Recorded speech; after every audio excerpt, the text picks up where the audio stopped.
నరసింహావతారం ఎందుకు వచ్చిందో తెలుసా? యథార్థమునకు నరసింహావతారము హిరణ్యకశిప సంహారము కొరకు రాలేదు.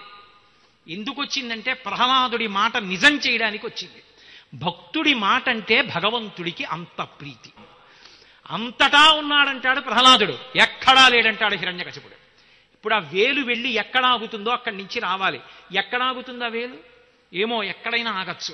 అక్కడి నుంచి రాకపోతే ప్రహ్లాదుడు ఏమైపోతాడు? భక్తుడు ఏమైపోతాడు?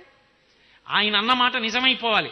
కాబట్టి ఇప్పుడు ఎక్కడి నుంచైనా రావాలంటే ఈ బ్రహ్మాండం అంతా ఒక నారసింహమైంది, పెద్ద నృసింహమైపోయింది బ్రహ్మాండం. అందుకే హరి సర్వాకృతులంకలండనచు ప్రహ్లాదుండు భాషింప, ఎందును లేడు లేడనుచు దైత్యుండు తర్జింప, శ్రీనరసింహకృతి దాల్చనచ్యుతుడు నానాజంగమస్థావరోత్కర గర్భంబుల అన్ని దేశముల ఉద్దండ ప్రభావంబునన్. అంతా ఒక పెద్ద నరసింహమైంది. స్తంభం దగ్గర ఆగింది, అందులోంచి వచ్చాడు. రాక్షస సంహారం అనుషంగికం, బ్రహ్మగారి మాట నిజం చెయ్యాలి కాబట్టి పైన కాదు కింద కాదు తొడల మీద పడుకోబెట్టుకున్నాడు. ప్రాణం ఉన్నవి కాదు ప్రాణం లేనివి కావు, ఉంది కాబట్టి పెరుగుతాయి గోళ్ళు, కోసేస్తే బాధ ఉండదు, ప్రాణం లేవు. నరం కాదు మృగం కాదు నరసింహావతారం, పగలు కాదు రాత్రి కాదు ప్రదోష వేళ. మనమే తెలివితేటలు అనుకుంటే తెలివికి తెలివి ఈశ్వరుడికి తెలియదండి ఎలా చంపాలో.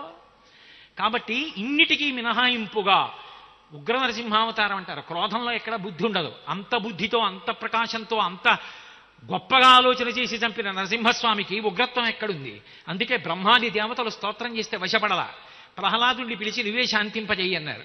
ప్రహ్లాదుడు గబగబా వెళ్ళి చిన్నవాడు కదూ పంచె పట్టుకున్నాడు. ఏమిటి పెద్ద ఏమిటో అట్టహాసం చేస్తున్నావు? నీ రూపం ఏం భయంకరంగా ఉందనుకుంటున్నావా? నీకన్నా కోట్ల రెట్ల భయంకరమైందంతో నాకు పరిచయం ఉంది. ఏమిటనుకుంటున్నావు? సంసారం కన్నా భయంకరమా నువ్వు అన్నాడు.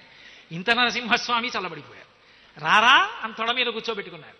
కాబట్టి మహాశాంతమూర్తి, భక్తులకు వశుడు అవుతాడు భగవంతుడు. భక్తి యొక్క చరమ ప్రయోజనంలో ఈశ్వరుని యందు కలవడం కాదు, అది భాగవతం యొక్క సందేశం. ఈశ్వరుడు వశవర్తి అవుతాడు.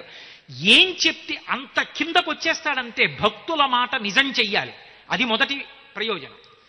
ప్రహ్లాదుడి గౌరవం నిలబడాలి. అందుకే బ్రహ్మాండమంతా నరసింహం అయ్యాడన్నారు తప్ప స్తంభాన్ని చూపిస్తే అందులోంచి నరసింహావతారం వచ్చిందని చెప్తే అది భాగవత హృదయమే కాదు.